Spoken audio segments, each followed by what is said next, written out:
આપણા સમાજનો એક છોકરો ઈડર ગામનો છે.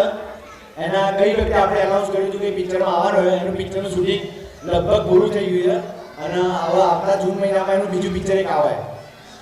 તો આપણે એને ઇન્વાઇટ કરીશું પ્રણવ મિસ્ત્રી. પ્રણવ મિસ્ત્રી તારીખ થઈ ગયા જોરદાર. આપણા ભાઈ પ્રણવનું પિક્ચર આવે અને અત્યારે હાલ 28 તારીખે લવ એટ ફર્સ્ટ સાઇટ યુટ્યુબ ઉપર શોર્ટ ફિલ્મ મ્યુઝિકલ એની તૈયાર થઈ ગઈ છે. ભાઈ હીરો ક્યાં ગયો? હા, આ ભાઈનું પિક્ચર આવે. પ્રણવ તારા વિશે કે પિક્ચર આવવાનું એના વિશે. જૂનના એન્ડિંગમાં મારું ફર્સ્ટ ગુજરાતી 3D મૂવી આવ્યું છે, જેનું શૂટિંગ ઓલમોસ્ટ કમ્પ્લીટેડ છે. એડિટિંગમાં મૂવી છે. સેકન્ડ મૂવી મેં રેમો ડિસોયા જોડે સાઇન કર્યું એઝ અ વિલન. એ પછી જે બી કેરેક્ટર તમને ગમે કે ના ગમે, પણ એઝ અ વિલન મેં મૂવી સાઇન કર્યું છે. લગભગ એનું શૂટિંગ જૂનમાં યા જુલાઈમાં સ્ટાર્ટ થઈ જશે અને 28 તારીખે મારી મ્યુઝિકલ શોર્ટ ફિલ્મ રિલીઝ થઈ છે, લવ એટ ફર્સ્ટ સાઇટ. એ જોજો તમે. આપણા સમાજનો એક છોકરો આપણે જાય તો તાજો પાડવાનું શું થાય? આપણા સમાજનો છોકરો છે અને આજે 28 તારીખે એનું જે ટ્રેલર આવ્યું છે એના પ્રોડ્યુસર એના મમ્મી પ્રવીણા મિસ્ત્રી પોતે જ છે. એમાં જોડા તાજો થઈ જાય. એના મમ્મી લગભગ ઓડિયન્સમાં બેઠેલા જોડા તાજો થઈ જાય એના માટે.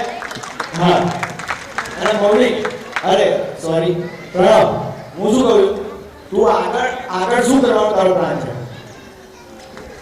આગળ આવી રીતે પ્રોગ્રેસ કરીશ, એક્ટિંગ કરીશ, પણ બને ત્યાં સુધી એક્ટિંગ પ્રોગ્રેસ કરીશ. કેમ કે અત્યાર સુધી હું સિલેક્ટ થયો એ બી હું મારી મહેનતથી, મારા ઘરના સપોર્ટથી, મારા મમ્મીના મારા અંકલના સપોર્ટથી હું આગળ વધ્યો છું. મને એમને અત્યાર સુધી કોઈ વસ્તુ સપોર્ટમાં ના નથી પાડી. કેમ કે એમને આફ્ટર સ્કૂલ જે 3D પિક્ચર છે એવું જ છે કે ઘરના કોઈ વ્યક્તિ છે એને તમે સપોર્ટ કરશો, એને જે વસ્તુમાં આગળ વધવું છે એમાં તમે સપોર્ટ કરશો તો જરૂર એ વસ્તુમાં આગળ વધશે. હું સિવિલ એન્જિનિયરિંગ લાઈનમાં હતો, સિવિલ કમ્પ્લીટ થયું, છતાં બી મેં ઘરે વાત કરી તો મારા મમ્મી, મારા અંકલ બધાએ મને સપોર્ટ કર્યો, જેના કારણે હું અત્યારે મૂવી લાઈનમાં આટલું આગળ વધી ગયો છું. Thank you mummy, thank you uncle, thank you so much, thank you. Love at first સાઇટમાં એટલે મ્યુઝિકલ શોર્ટ ફિલ્મમાં એવું બતાવ્યું છે કે પહેલી જ નજરમાં જે લવ થાય ને કે બધાને પોતપોતાનો ફર્સ્ટ લવ તો હશે જ. ભલે કોઈ કહેતું હોય ના કહેતું હોય, ફર્સ્ટ લવ તો હશે જ ને બધાનો, હોય કે નહીં? ના કે કોઈ નહીં કે જો કે તું એ બાજુમાં સીધી કુની પડે ને કોઈને ખબર હોય હું કે આંગળી કરે પણ હું કલો વાંધો નહીં તો ઘેર થી થવું હોય ને. અહીંયા નાસ્તો રાખ્યો છે, જમવાની પણ તો નાસ્તો રાખ્યો છે.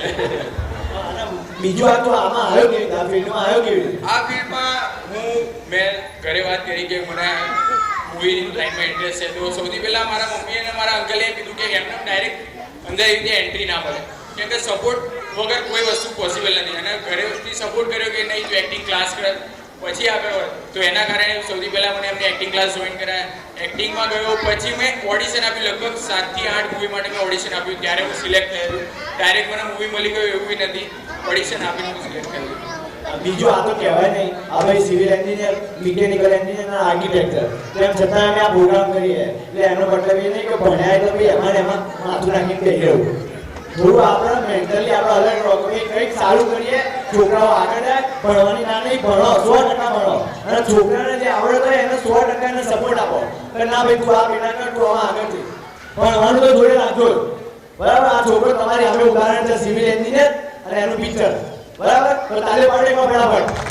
Thank you so much, thank you for the inviting, thank you so much, thank you.